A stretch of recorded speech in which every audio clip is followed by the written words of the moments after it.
The suggestion that China is a bad lender. In fact, no partner gives the right kind of loans right now. China is buying up land. So does everybody, just in different guises. And China wants to use international rules to its advantages. So does everybody. But at the same time, Kenya hasn't benefited from every single FOCAC program. Does that mean that FOCAC hasn't been successful for Kenya? Absolutely not. But at the same time, it needs to be successful enough that Kenya can say it was worth us going and it's been worth us putting this resource to engaging. And let's get engaging with it. I think that is the major question. Okay, how many do you think are going to go? Out of 55? Out of 53? 55, 54. We know Eswatini will not go, okay? Take Eswatini off. How many do you think will go? I'd bet my money 25 to 30. What? Cobus, what's your number? What do you think? Yes, also roughly the same. I think 25 to 30, I think. Oh no, I think you guys are way too low. FOCAC always gets more African leaders than even the UN General Assembly meetings. It is a record. I think we're going to see upwards of 40 to 45.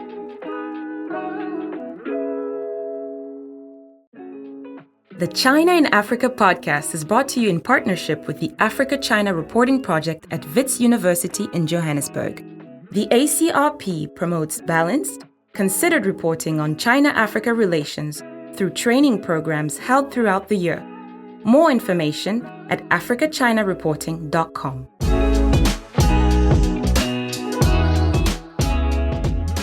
Hello and welcome to another edition of the China in Africa podcast, a proud member of the Sinica Podcast Network. I'm Eric Olander, and as always, I'm joined by China Global South's managing editor, Cobus van Staden in Johannesburg, and our Africa editor, Géraud, joining us from the beautiful island of Mauritius. A very good afternoon to both of you. Good afternoon. Good afternoon. Guys, we're going to talk about FOCAC today. That's the Forum on China-Africa Cooperation. We've talked about this for so many years over the years, going back, at least, Cobus, since you and I started the show back in 2010. And I think it's time for us to kind of do a reset and to rethink how we've talked about it, because I got some feedback the other day from a listener who says, you guys keep mentioning FOCAC, but I don't really know what FOCAC is. And it just occurred to me that we have a whole new generation of listeners on the show who may be new to the topic. And so it might be worth for us to maybe slow our roll just a little bit. And let's kind of start at the beginning, Cobus, and give us a little bit of a primer on what is this thing, the Forum on China-Africa Cooperation? Why is it important? And then, Géraud, I'm going to come to you to talk about some of the themes. So I'm giving you a little bit of time to think about it, but what are some of the key themes that are going to be discussed at this coming FOCAC that's going to take place later this year in Beijing with all the leaders when a summit is held sometime, we think, in September, possibly November. Unlikely it'll be October, but go ahead, Cobus, and give us a little bit of background. So FOCAC stands for the Forum on China-Africa Cooperation. It's a huge kind of engagement platform between 54 African countries and China. The one African country that's excluded is Eswatini, that still has diplomatic relationships with Taiwan. So it's held every 3 years. It alternates between China and an African country. This year it's in Beijing, and it's essentially it sets the tone and the kind of terms of cooperation between China and Africa. And in the process, it's become like one of the most important kind of engagement mechanisms for China with the continent, the most important, I think. And it's also set a template for how China engages with other regions. So, kind of it has similar summits with the Arab world, for example. So even though it wasn't the first of its kind, I think Japan's Tokyo International Conference on African Development, TCAD, is earlier. But to a large extent, I think FOCAC has set a kind of a template for how other external partners deal with Africa. So since the success of FOCAC, we've seen also the development of numerous other similar kind of engagement mechanisms between the African continent and other external partners. So it has a lot of kind of ongoing processes, that different kind of projects being implemented and kind of feedback on those projects and so on. All of these committees meeting through the years. And then every 3 years, it's this kind of so frequently a summit, like a big gathering of leaders, which is usually also a big red carpet event. And we also usually then see a lot of announcements of new cooperation initiatives. So, that's what we're looking forward to later this year. Sometimes it's a summit, sometimes it's a ministerial gathering. We've even seen some where there's a little mix of both. It does happen every 3 years, as Cobus mentioned. That's one of the hallmarks of FOCAC that makes it different than, say, the U.S.-Africa Leaders Summit, which we just had that in 2022, I think it was, in December 2022. We don't know when the next U.S.-Africa Leaders Summit will be. Maybe it'll be a year, maybe it'll be 2 years, but one of the hallmarks, again, is that every 3 years this thing happens, and also it alternates between Africa and China. So this time it's going to be in Beijing. Last time it was in Dakar, Senegal. Géraud, very quickly, when we look at some of the themes that have been raised in previous FOCACs and we look ahead to what's going to happen this year, maybe just give us an overview of some of the things that they talk about.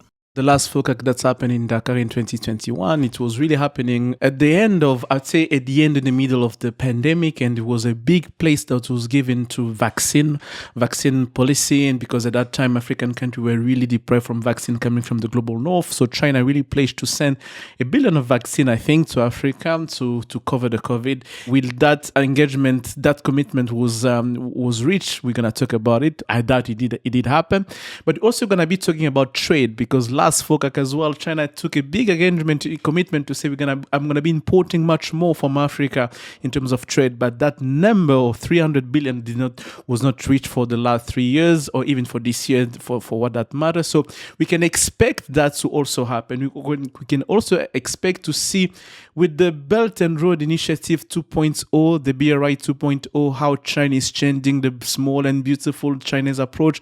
We could expect to see how the conversation is going now to turn around that topic, how Africa is going to approach China in terms of financing, in terms of infrastructure, because the reality is Africa still needs financing that it was getting from China before. But now we have in the background the debt crisis that's happened in few countries. We do have the China changing its approach into financing in Africa. So the Africa continent still expecting those projects to be financed.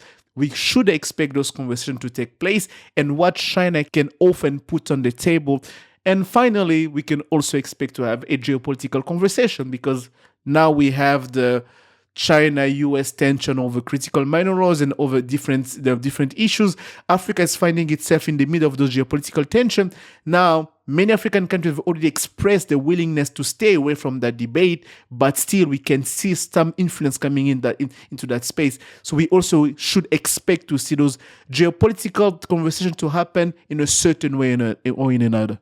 And so when we look at the final communiques that come out of the various FOCACs, they really do cover a wide spectrum of issues. So we see a lot on climate change. There's probably going to be something on AI this time, lots on the blue economy, on green technology, on infrastructure, all sorts of different things. Again, it's changed a lot over the years, because in the early stages of all of this, back in the early 2000s, China very much set the agenda. In fact, it was basically the Chinese who said, this is what we're going to talk about. Africans kind of took it. But what we've seen now is this pushback from a number of African governments over the years to assert far more agency in the process, and it's a far more collaborative process. What's happening now, right now as we speak, is that the various African countries, through their embassies in Beijing, are negotiating what will be on the agenda, what's a priority to them, how is this all going to work out. And that's why we are thrilled to have back on the show our oldest friend of the show, Cobus. This really is going all the way back to the earliest days. Hannah Ryder, who is the CEO of the international development consultancy Development Reimagined, based in Beijing and Nairobi and London. And today she joins us on the line from London. A very good afternoon to you, Hannah. So wonderful to have the chance to speak with you. Great to be back on the podcast again. Thank you all. Well, we talked about the agenda that's being formed. You recently helped to co-organize an ambassadors retreat in China with the African diplomatic delegations, and you did this in partnership with the African Union. Lots of heavy hitters were there, including China's top diplomat for Africa, Wu Peng. He gave one of the opening speeches that was there. Tell us a little bit about this process right now and some of the discussions that were going on at this ambassadors retreat. I don't know if it happened in Beijing, but it certainly happened in China. What were some of the themes? What are people talking about in this negotiating phase of FOCAC ahead of the summit that's going to take place this fall? Yes, well, thanks, Eric. And just to give a bit of background and building on what you've already provided, Cobus and Géraud have already provided. So FOCAC is a government-to-government process, as you know. And so it is governments who are really trying to kind of work out what next, what do they want from this summit. And it is quite a useful process and unique in some ways because there is, as you mentioned, this sort of very formal process. It's in every 3 years. There are senior officials meetings that occur at regular intervals. So there's always there's consistent opportunities for engagement. And on the Chinese side in particular, they have specific follow-up committees where you bring together the different departments and the agencies who are involved to kind of say, what have we been doing and what do we want next? Now, on the African side, what we have, especially at the beginning, although FOCAC itself, according to a lot of reports, was a request from the African side for kind of a more consistent engagement with China. So that was back in 2000 that it began. At the same time, of course, because it's a government-to-government relationship, it's normally bilateral. So the African side has been a lot less centralized because these are sovereign nations engaging. So while many countries, more countries these days have specific offices for follow-up to FOCAC, other countries have got specific China advisors and desk officers who follow the China relationship and so on. At the same time, it's still quite challenging to bring all of that together and track how things are going because, of course, at FOCAC, the commitments, like in any other sort of Africa Plus One setting, the commitments are made at a grand level, at a continental level. And so quite a lot of the questions end up being, what has really happened? Who has benefited from all of these different outcomes? So the retreat is in that context, and we created this retreat. There is, now since 2018, the African Union has had a representative office in China, which is great. And since 2018, we've been hosting these retreats in order to create that space for African ambassadors based in Beijing, quite a large cohort of African ambassadors who are able to then exchange, frankly, in an African-only space, in fact, how things are going, what they have noticed, and also what they would like from the forthcoming summit. And we usually try to organize it annually. We just had the last one, but obviously COVID was a challenge to that. But this was a 4th edition of this sort of flagship, and it's been very useful for being able to exchange those sorts of how have things really changed over the last 3 years, for example, based on the last FOCAC 2021 that you mentioned was held in Dakar. I wonder if you could give us a little bit of an idea of which kind of formal processes are followed, kind of in the run up to FOCAC. How is the FOCAC agenda actually decided? I think officially it's a consultative process. So there are a lot of different forums that are set up. There's the overall Big FOCAC Summit, or ministerial, but there are things called senior officials meetings that happen every year. And then on top of that, there's a huge number of, as you are all indicating, how all the different topics of FOCAC have really expanded over time, a huge number of forums where the specific issues are discussed or even progressed with new outcomes and new agreements. So, there's the think tanks forums, there's a poverty reduction forum, there's one on private investment, there's others on peace and security. So all of these provide spaces for both Africans and Chinese stakeholders to come together and shape that agenda. At the same time, what we have to recognize is, and this is a key issue with most Africa Plus One summit formats, is that on the African side, most of the time we are coming into these discussions from our own bilateral perspective, rather than understanding what's been happening on a continental basis, and then also linking in consistently and all the time, linking into the full kind of African continental agenda. And that's why we created the retreat in China, because we felt that that was something that was sort of missing, and there was an opportunity to be more intentional around linking in the bilateral and the continental, and to make sure that all of that adds up. Anna, you talked about that retreat, and here I'm going to be mentioning one of my criticisms I always had about Africa diplomacy, especially when it comes to China. I've always noticed that level of, I would say, dysfunction between Central Africa. When I say Central, I mean the foreign affairs in African countries and the embassies in Beijing, in the way they interact with China, in the way they interact with Beijing. Some would have the feeling that the ambassadors, as much as they are representing their country, they don't really have much of a say into how the country interact with China. We have much more influence coming from central government, from the capital city. You've been doing this event with the African ambassadors for 4 years already. You have 4 sessions, 4 retreat already happened.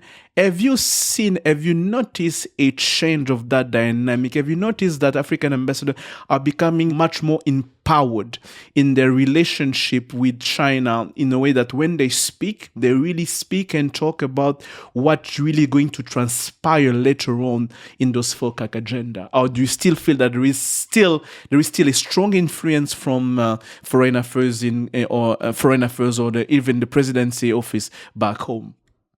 Yeah, I think several things have happened. First of all, from the African perspective, what we've been seeing, and what I've certainly seen over my time working in China, is we've seen the prominence of African ambassadors definitely increase, not only within China, but also from governments. So, the emphasis, for example, we've seen ambassadors who have come in who are former ministers, who have had a lot of responsibility, very close lines with their presidents.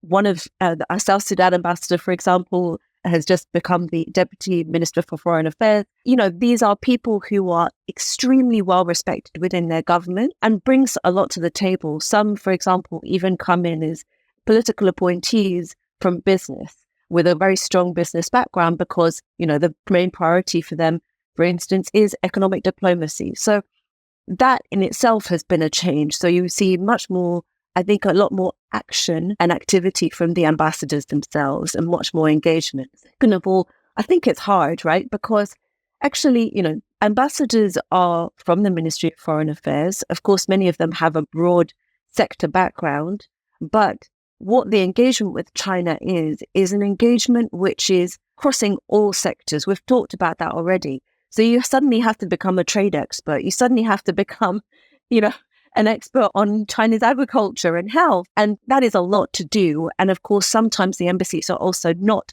very well resourced. It's maybe 2 or 3 people in the background who are there to support also at kind of councillor level. So I think that also creates its own constraints. But at the same time, with the African Union, and also they have a method in most countries. Most ambassadors have this. They have a group.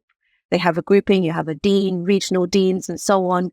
They're starting to rely on each other a lot more, and the African Union a lot more to coordinate, and therefore they can utilize those strengths. And at the same time, if the stronger they are, that means that they also have much more engagement from the capital as well, in terms of thinking, what next? How can we take these things forward? And they become a key part of that question, rather than sort of just sitting there in Beijing and not necessarily helping with formulating the strategy.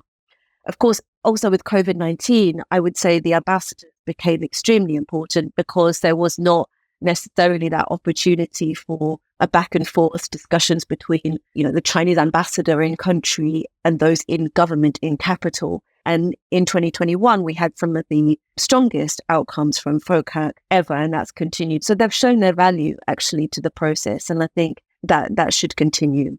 Well, let's go back to the retreat, and without violating the trust of anybody there, can you tell us a little bit about some of the issues that were put forward, and maybe even some of the strains that might exist. We know that there's a lot of positive aspects of the China-Africa relationship, but this is a relationship that's also been changing a lot over the years. Debt's been an issue, infrastructure financing is an issue, illegal fishing in West Africa's issues.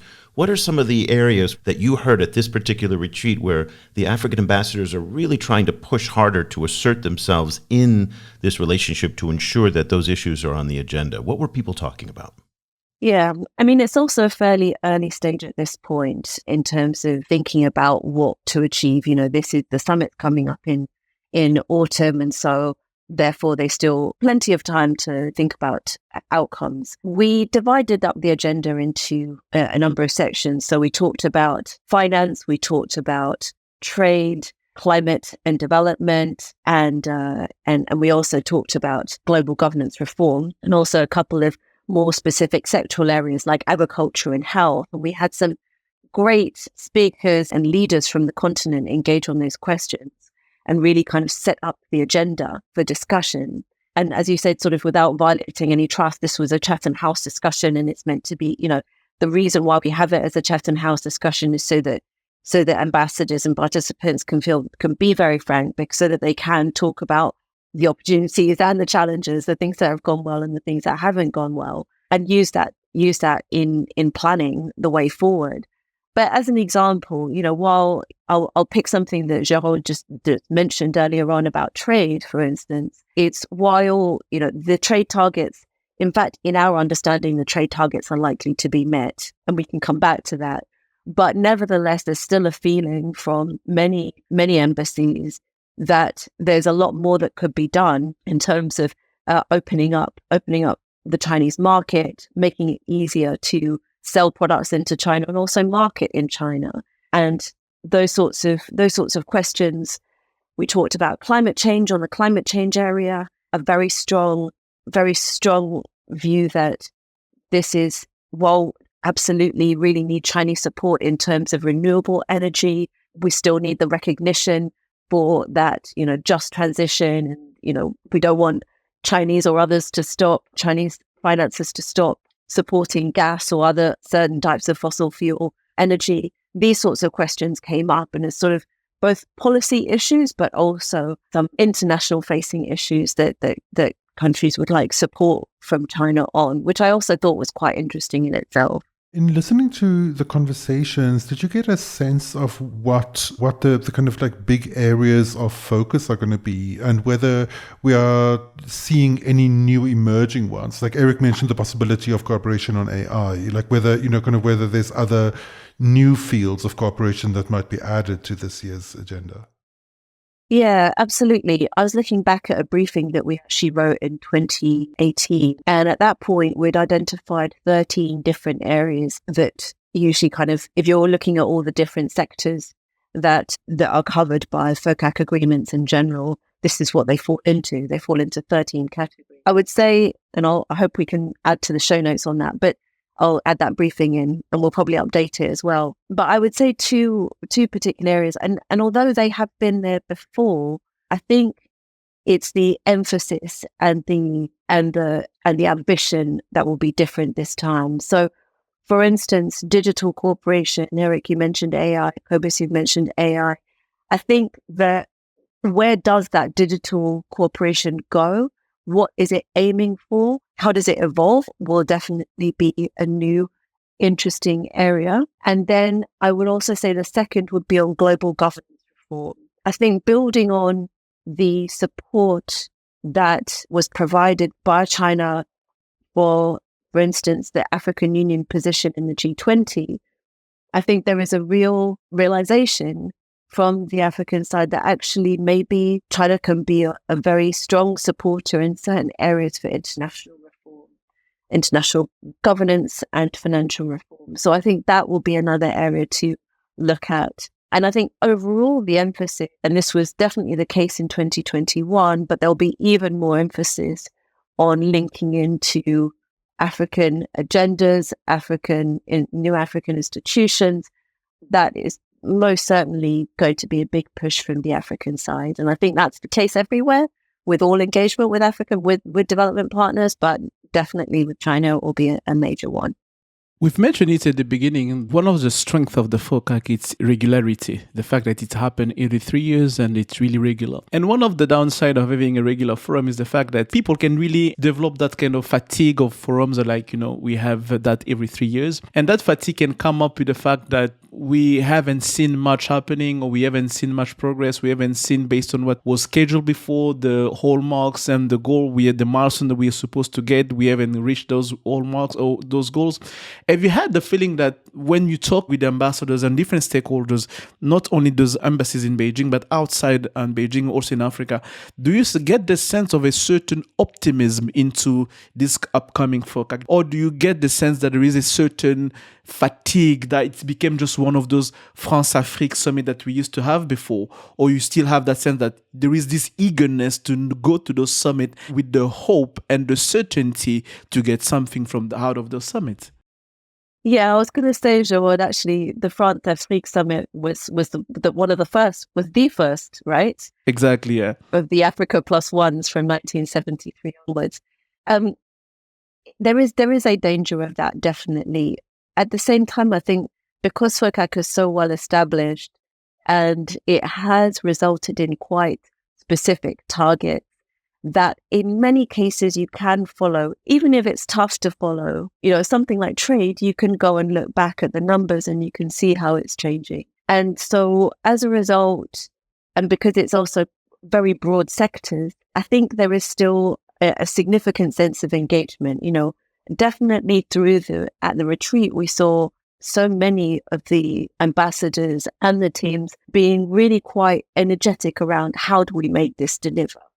How do we make this deliver? And I think there's actually, in many ways, more and more emphasis on delivering from the African side because there's a fatigue from citizens, right?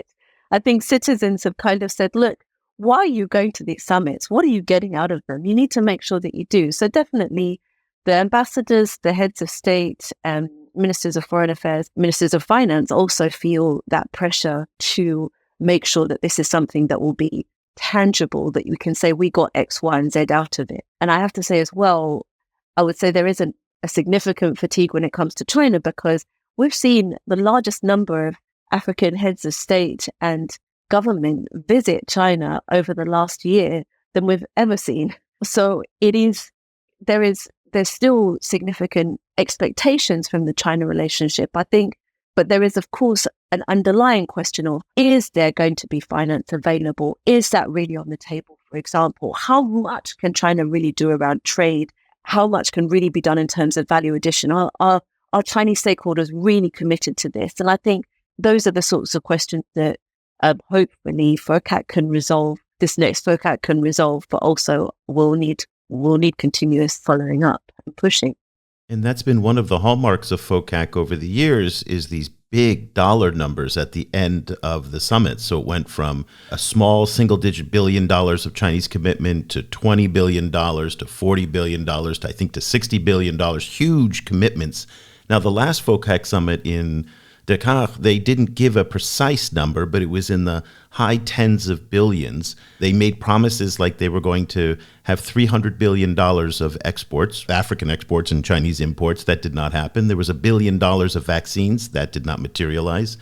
And then there's this question of, just give an example of another unfulfilled promise from the Chinese, or actually from the FOCAC declaration. If you go back to 2018 in the action plan, section 3.5.6, it talks about illegal fishing and the blue economy. China supports Africa in the capacity building of maritime law enforcement and environmental protection to ensure the security of maritime resources and promote maritime development and cooperation and the promotion of sustainable approaches that are environmentally, socially, and economically effective through the blue economy.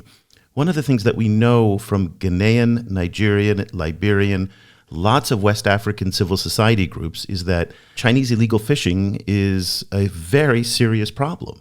And I guess my question is, at what point do they make these grandiose promises in these documents that don't get fulfilled? Do the African stakeholders then start to get frustrated? Do they start to push back, or do they just ignore it and focus on what they can accomplish? I think in most cases, Eric, a lot of these things take two to tango. And while it everybody, if there should be no commitments that are made that are not expected to be filled. I think part of it is also, while they can be commitments and there can be aspirations, some of them will take time and will take a lot of very specific work to unlock.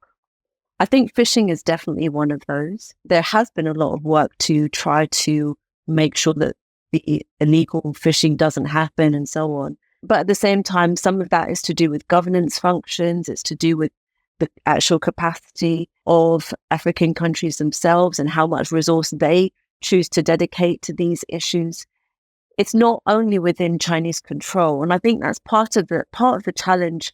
Even I would say part of the challenge for all sides is, how do you make a commitment of an intention, but that does depend on several things happening all at once.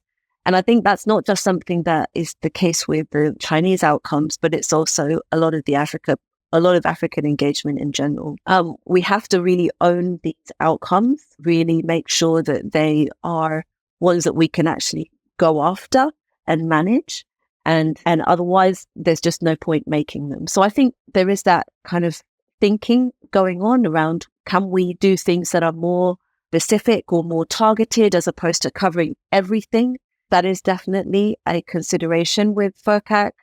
Should there be so many different areas of cooperation, or is it, yes, there can be lots and lots of cooperation areas, but maybe the outcomes should be very, very specific and targeted.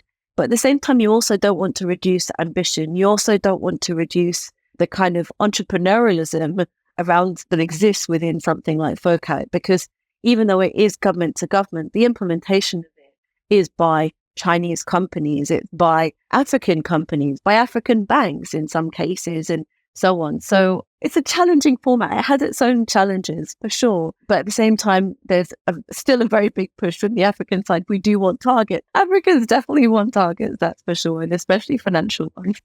So many of our listeners are undergrad students and graduate students, and many of them are, kind of moving into Africa-China studies, kind of for their master's dissertations and so on.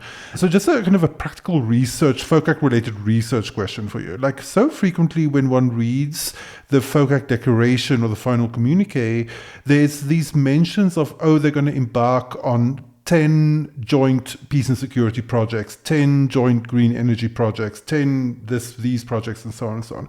Is there a way of ascertaining which particular kind of FOCAC projects were embarked upon and how they went? I've been looking for those, and I'm sure there's somewhere. But I was wondering, for people kind of moving into the field, how does one actually, kind of check whether something is an official FOCAC project and how it actually went? Yeah, well, checking whether something is an official FOCAC project is one thing. However, and that's very difficult to do, number one, because it won't have a label on it or anything like that. And again, that has caused confusion with a lot of governments. What's FOCAC, what's Belt and Road, what's bilateral, that does cause significant confusion. At the same time, something we've done, for instance, and there's an example on our website of what we've called a climate action tracker. So what we do is we have a team who look out for the different announcements, both in Chinese and English and French, of different projects that have been announced, which might be relevant to some of the climate summit, climate declaration outcomes that were in FOCAC. So we do that on a monthly basis. And so as a result, we're able to really understand and be able to see, okay, well, these are the projects that might fall into this. Now, the might is important because quite often with these sorts of announcements, the funding source isn't clear. And as I said, there's no FOCAC label. But again, this is not unusual for China. There's lots of other countries who have similar challenges. We won't talk about Global Gateway, but the key point is, if you know which ministry, for example, is expected to be responsible for that issue, you can look out for announcements from that ministry on their own websites and things. And you can also look at procurement notices. You can look at announcements in the media, but looking at Chinese media in particular is really crucial for it.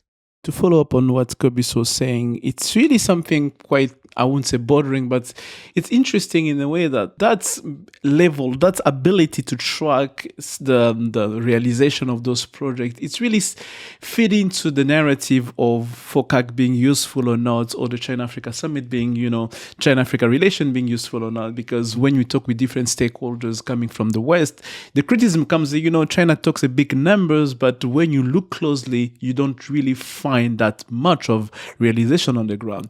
And when you speak to African stakeholders and you look at the numbers they're providing, you compare that with the numbers coming out of China, you also see discrepancies, which really kind of leave you with that feeling that which is what, and really at the end, where are we going? Is it a success or not at the end? So you say that it's really difficult to track because, there's a complexity at the end. So if you being an expert of FOCAC and all, if someone comes and tell you, I have the feeling that FOCAC wasn't really successful, China talks a big number and I don't really fulfill their commitment. The only numbers I get coming from the debt issues and all those kind of issues.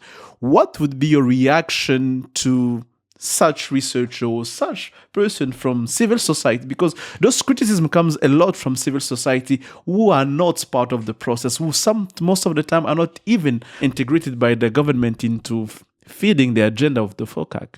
Because this is a government-to-government process, I think it is a major issue for governments on all sides to be thinking about how to communicate and to monitor how things are going. There's always been aspirations, for example, for a kind of monitoring mechanism on one side. And a monitoring mechanism from, for instance, the African Union may be well placed to do that. It would be well placed to do that for most of the Africa Plus One summits, for instance. And I think this is something, since there's a monitoring mechanism on the Chinese side, there's no reason why there would be any problem from the Chinese side with accepting a monitoring mechanism on the African side. But the key question will be, how to communicate that? How can a country like Kenya, for instance, there's certain things that Kenya has been able to leverage that wouldn't have happened without FOCAC, no doubt. And that's the counterfactual, isn't it? But at the same time, Kenya hasn't benefited from every single FOCAC program. Does that mean that FOCAC hasn't been successful for Kenya? Absolutely not. But at the same time, it needs to be successful enough that Kenya can say it was worth us going and it's been worth us putting this resource to engaging with it. I think that is the major question. And also, ideally, seeking some civil society input, some private sector input, some other, all ranges of input into what do we really want to get out of this process? What could we get next time, for instance?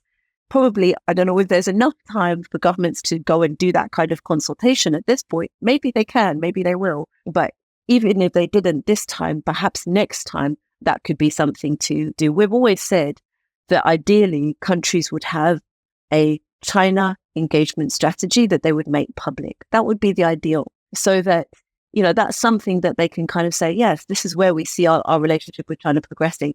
As I said, most of them have China-specific desks as well as an embassy, who do know how these things go, but it's putting the resource and that sort of political will and intentionality around it. Well, Kenyan President William Ruto came back from the Belt and Road Forum last year and said he wants to create a published document about the China strategy. So it looks like there is some demand for that, and hopefully we'll start to see that. Germany has done that. A number of governments have a China strategy where they outline what they want to do. It'd be great to see that from some African governments. Since we're running short on time, and I do want to get to one last topic, you were in Nairobi in late March, and you gave a speech at a forum of G7 governments, representatives from G7 governments. You really read them the Riot Act. It's quite funny. This is great. Truth to power, kind of speaking the way it is. So the title... Well, I was specifically asked to be provocative, so I was, Well, and you were. Mission accomplished. And I was provocative, and then they suggested that I publish it. So I was like, okay, fine, I'll do that. No problem. I don't mind. Well, fantastic. So let's kind of lay it out here. So the title of the speech was What the West is Missing, Defining an Affirmative Agenda for Engagement in Africa. I love that. And then you really took on their narratives about China. And I'm just going to read a few things. You can take this anywhere you go with it. The idea that China's extractive, you said, no partner is not extractive. And that's something we've talked about a lot on this show, about the dual standards that many Western governments have. The suggestion that China is a bad lender. In fact, no partner gives the right kind of loans right now. China is buying up land. So does everybody, just in different guises. And China wants to use international rules to its advantages. So does everybody. Tell us about this, the reaction to the speech, and what you mean by an affirmative agenda. Yeah, well, the reaction, as I said, with when you do give a provocative speech, you'll expect some people to feel inspired and others to feel kind of also upset, which is fine. And I think if you get somewhere... And what was the balance of the reaction? You more inspired or more upset? You know, I can't tell that because people are always going to be very, very complimentary. But what was great was that there were a lot of follow-up questions and really in-depth questions that I felt the message had been kind of, okay, well, yeah, how do we address this? It was more a lot of how questions as opposed to, well, I don't agree with this or that sort of thing. So that was great. And I think the point I really wanted to get across was it's really important to center, if we're talking about engagement with Africa, which was the topic of the discussion, how do you have engagement with African countries? I think in that it's very important to center African needs and African responses. And you start from that perspective and then you go to what can you deliver? How can you respond? As opposed to this is what we can offer and this is better than this other partner. What we can offer is better than this other partner. And the other partner is worse at X, Y, and Z than we are, or we're better. The comparison of other partners is not particularly helpful in that context, at least at the beginning anyway. So that's what I was really trying to get across, and also encouraging G7 partners to really think you don't have to respond. If you look at how the relationship with China and African countries has gone, it doesn't mean that you're going to have the same levers for engagement with Africa than China does. China's using certain levers for engagement with Africa. That doesn't mean you need to use the same ones. Actually, there's many that China can't necessarily use at this point in time. Would love to use them probably, but they are still available to you to use, and you can actually do a lot more. So I gave some examples around finance and trade, for example, in that speech. And it's really just about having a bit more of a sort of creative approach to engagement as opposed to just kind of looking at existing templates. Well, we'll see if you get invited back next year to speak again. That'll be our ultimate tell. We'll put a link to the speech in the show notes, and you guys can decide for yourselves. But it really was truth to power, and I'm really glad that you published it. Hannah, thank you so much again for all of your insights and your time and all the great work that you and the DR team are doing. We'll put links to some of your research and, of course, to the speech and also to some of the beautiful pictures from the retreat, the ambassadors retreat. Really neat to see all these people coming together. And again, Wu Peng there, the Chinese were there, and it was just a really neat forum that you guys put on. So I know that's not easy to do. So congratulations. The team worked very hard and they were quite amazing at making Of course, it's a lot of work to do that. A lot of work. Absolutely. We're very proud of them. So once again, Hannah Ryder is the CEO of the international development consultancy, Development Reimagined, with offices in Nairobi, in Beijing, and in London. We want to thank you again, Hannah. We'll talk to you again next year at this time. Look forward to that. Thank you, Eric, Cobus, and Géraud. Guys, we've been talking to Hannah now, Cobus. Again, I think it's amazing, going well past a decade now. So it's really just so great to have this check-in with her every year on how things are coming. Literally, she and her team are in the room where it happens. Okay? I mean, there's few people that are as close to both the Chinese side and the African side with the breadth of context that Development Reimagined has than they are. So it's really neat to be able to get those insights on where we are. I thought it was interesting that she said it's still early in the process. I assume that they start the negotiations for the agenda about a year out. And the fact that we're only about 6 months out now, potentially, from the FOCAC, and it still isn't, it's just getting started. That was something that surprised me. Cobus, were you surprised in terms of the difficulties that they have in terms of tracking the effectiveness and the outcomes? And I find that surprising because, we get grants from some of our funders, and they put very strict monitoring and evaluation guidelines to show that the money was used well and to show that it was effective and whatnot. And I'm just surprised when we're talking about billions of dollars that there isn't an equivalent type of demand for monitoring and evaluation to evaluate whether or not this was an effective use of money, whether things were done. And then there obviously, the Chinese aren't huge on public disclosure, but that African democracies wouldn't actually do more to do a little bit more disclosure. What's your thought on that? Firstly, on the issue of how far they are in the process, I assume that a lot of the early negotiations that happened in the few months before already were setting broad agenda and touching on broad agenda categories, and that the real nitty-gritty comes relatively closer to the actual meeting, where more senior people get involved and some of actual decisions are made. So that's, I assume, why it's slightly early on. In terms of this monitoring and evaluation thing, I think, yes, I think that's a good point. Obviously, we've in the past have made very similar points about the need for radical transparency on the African side in relation to debt contracts. And I think this is a similar situation where, because this is a government-to-government mechanism, there is, governments have a tendency towards lack of transparency or towards secrecy, and I think that's certainly true on the Chinese side, and I think it's very true on the African side too. So I definitely think there should be more kind of work done also to communicate actual gains, to the populations, to be like, look, so this is what actually followed through from this process. I think that it would really help to kind of bring everyone on the same page. But yeah, like as you say, it is notable that we don't, for example, have a big list online of what, of what constitutes a FOCAC project, for example. So there is this interesting kind of blank space in the communication between things being announced and then actual implementation. But then again, just to be fair, does TCAD do this? Did the U.S. Africa Leader Summit do it? Did any of the Africa Plus One summits have any accountability for anything that they do?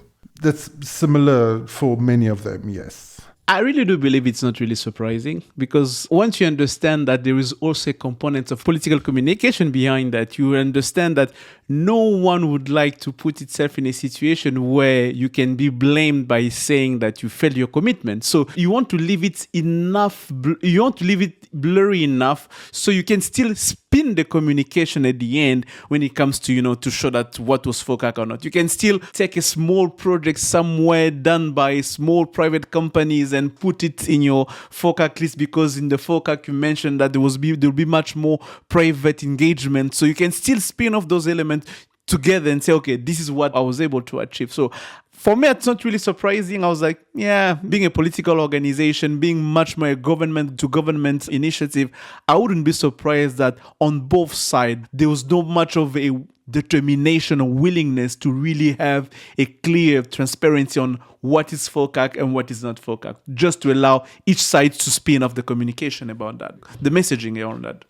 I think there's an aspect there that reflects the uniqueness of China's particular engagement with Africa, in the sense that, official development assistance is a much smaller part of Chinese formal engagement with Africa than Japan's, for example, or Europe's. And in the case of ODA, that is public money that has to be accounted for in some kind of way. In the case of Chinese projects, there's more the kind of facilitation of other forms of investment. It's a kind of a more complicated mix of things. Yeah, but Policy Bank money is public money. Policy Bank money is public money. China Exim Bank, China Development Bank. That's true. But it is run through state-owned enterprises rather than being directly paid government to government. Which also is technically public money. Exactly. So like state-owned enterprises are technically public money, but they still are also independent corporate entities, kind of in their particular Chinese way. So there, I think there's another set of kind of architectures that complicate the mix, I think. Well, I think this year is going to be very different than previous years, because this is really going to be the first year that they're having a FOCAC when China is in structural economic adjustment period. I mean, the Chinese economy today is radically different than what it was 5, 10, 15 years ago. And the days of these big dollar pledges may be over. That being said, the Belt and Road Forum, they committed $100 billion. We found out later that most of that money will be spent domestically in China. Also, one has to take into account that Xi Jinping, though he has a lot more sway in the Chinese political space than a democratic leader in the West or in Japan does, he too faces domestic political pressures. And there is not a lot of appetite to be giving Africans tens of billions of dollars inside the Chinese body politic, especially right now when times are quite difficult. Youth unemployment is high. We can go through any number of statistics that show that China is going through a transition stage in its economic growth from the rapid growth to the more mature development where 4, 5, 6% is considered great. That just puts a lot more pressures on the Chinese pocketbook. I really wonder what the reaction is going to be when African leaders will go home with potentially much lighter pockets than they did in the past. Géraud, what do you think? That was one of the questions I was asking myself a few weeks back when I wrote about the FOCAC on how China intends to approach this FOCAC under the new BRI 2.0. Because let's face it, for many African countries, China was the go-to country where Western countries were not coming. When the IMF or World Bank was shutting everything down in Africa, China was the option. If now China goes back to the approach of saying, I'm not giving that much money, I'm also worried about your financial sustainability, your ability to pay back my loan, I kind of wonder what would be Africa's position on that. Would I be much more excited to go? And this is why I think we should pay attention to the attendance. This time is a summit, so let's count how many head of state will be really present, because it can. Okay, how many do you think are going to go? Out of 55? Out of 53? 50. Well, again, 55, 54. We know Eswatini will not go. Okay, take Eswatini off. How many do you think will go? I'd bet my money 25 to 30. 25 to 30. What? Cobus, what's your number? What do you think? Yes, also roughly the same. I think 25 to 30, I think. Oh, no, I think you guys are way too low. FOCAC always gets more African leaders than even the UN General Assembly meetings. It is a record. I think we're going to see upwards of 40 to 45. That should be a huge diplomatic victory for China. But it always is a huge number. It always is a huge number. Now, at the Belt and Road Forum, they didn't get very many to come. Yeah, true. This is why I say anticipating all the elements that you mentioned. No money coming, no expectation that maybe I'm going to get $3-4 billion out of this summit and everything. What do you think that the head of state will be, where their mind will be at? To be like, I can send my prime minister. Why would I be going there if I'm not expecting to get as high as I would want to get? I'm just trying to see if we can get a number on how many heads of state went to the 2015. That was a summit is the last one I'm looking at. I'm trying to figure it out. No, I can't get the number quickly on it, but it was very high. It was very, very high. I have a feeling it's going to stay high because I think that there is more promise of getting tangible outcomes from the Chinese than from the others. I mean, quite a few went to the U.S.-Africa summit too. I mean, that was a very high number as well. So I think the geopolitics of the moment will make more of them go, in the sense that, go to both sides. Kind of like there'll be an echo of more attendance on Western of these kind of gatherings and to FOCAC, I think. Yeah. Because they need to keep all of the sides friendly, I think, in these geopolitical moments, yeah. Exactly. Just so that we're not picking side, We're not picking side. We are both coming and everything. We still have to wait for the next Western plus one Africa summit. So, yeah. Well, I just want to bring one last point up. When we look at the China-Africa trade relationship, and Hannah said trade was going to be a major part of this, this is a highly distorted trade relationship. The Chinese like to talk about how China-Africa trade, I forget the number, 172, is that what the number is? 172 billion, something like that. But what they don't really kind of emphasize is where is that trade? And it turns out that about 60 to 70% of the Chinese exports to Africa go to 5 countries, the big ones you would expect, Nigeria, Ethiopia, into South Africa.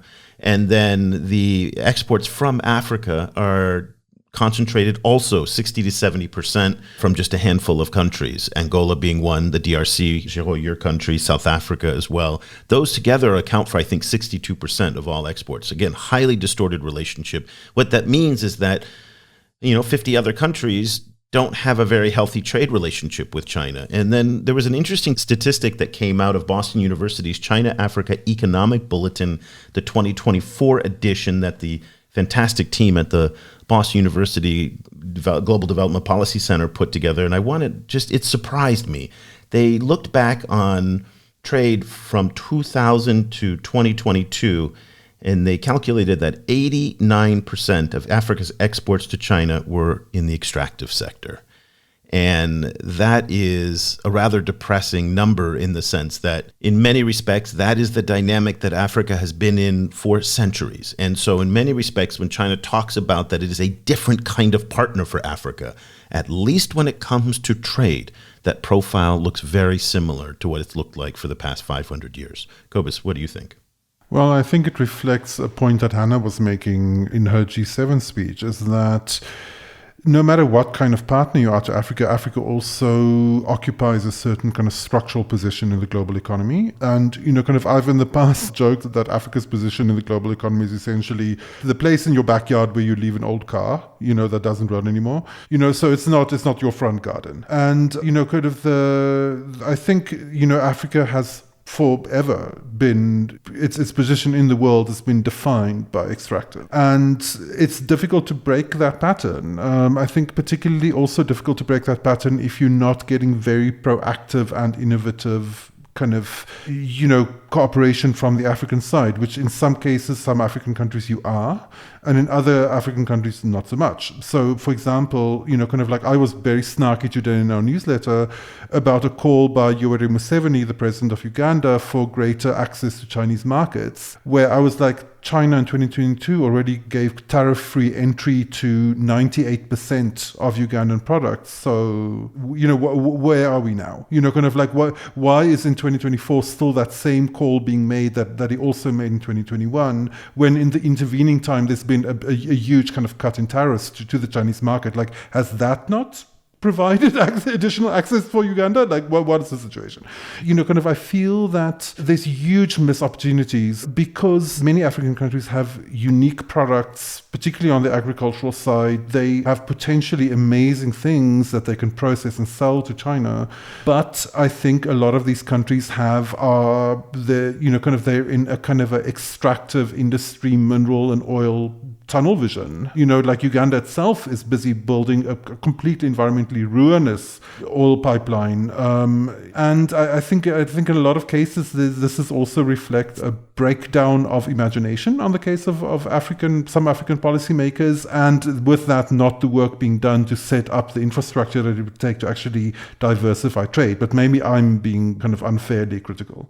Well, I think Géraud's probably going to say the same thing, because given the fact that, Géraud, you come from a country that is really the case study, the best example of the extractives is the DR Congo. Exactly. Yeah. When you look at the numbers, when you look at the profile of what DRC exported to China in 2023, 99% of them was natural resources, and the bulk of them was cobalt and copper. And it just tells you how much natural resources, minerals are at the center of export of many African countries. And when you look at the top 5 African countries, the top 5, big countries of China-Africa trade, except for South Africa, which has a very diverse portfolio in its trading with China, with a surplus of its trade balance with China.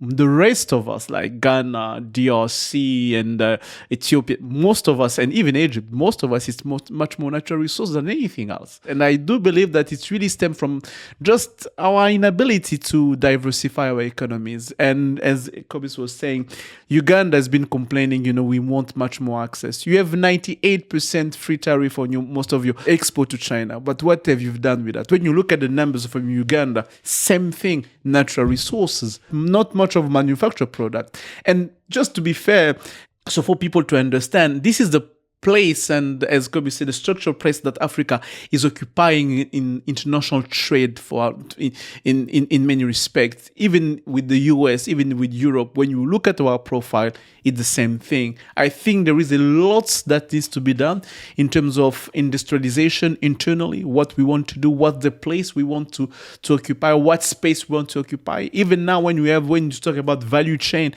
we talk about value chain, and in supply chain. We talk about them in the space of critical minerals. We still remain in that space where we are natural resource focused economy and driven. We are not thinking about, okay, let's move out of those natural resource spaces. Let's move into manufacture. Let's move into service. What change, what policy we should be putting in place to be able to trade different with other parts of the world. We are not in that space. We still want to remain in the space where natural resources are the center because just maybe they provide a lot much more money that regime needs in Africa to stay in power. Okay, well, we're going to give you the final word today. Thank you, Géraud. Thank you, Cobus. We're going to be talking about FOCAC now right through to the summit. Again, we don't know exactly when the summit is. They usually reveal it sometimes as late as 1 week before, and there's all these rumors that come out. It's really one of the best kept secrets in all of the world. Hard to believe in this day and age you can keep secrets like that, but they do a pretty good job.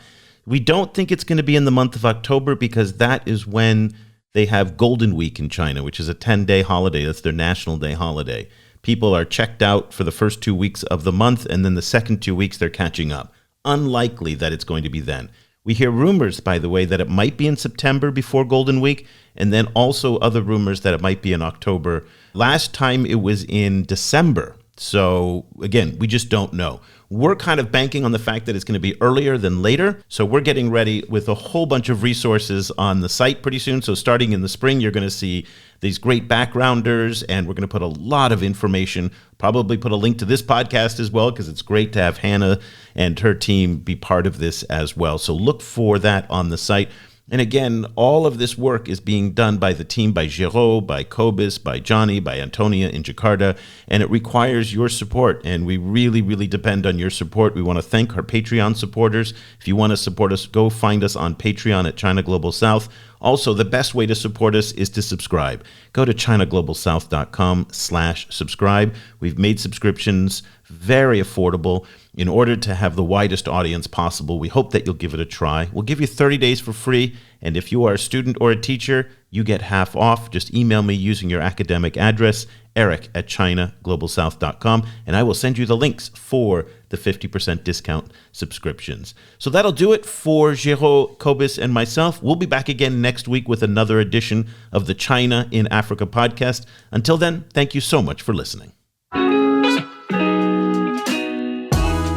The discussion continues online. Tag us on Twitter @ChinaGS Project and visit us at ChinaGlobalSouth.com. If you speak French, check out our full coverage at projetafriquechine.com and AfriqueChine on Twitter. That's Afrique with a K. And you'll also find links to our sites and social media channels in Arabic.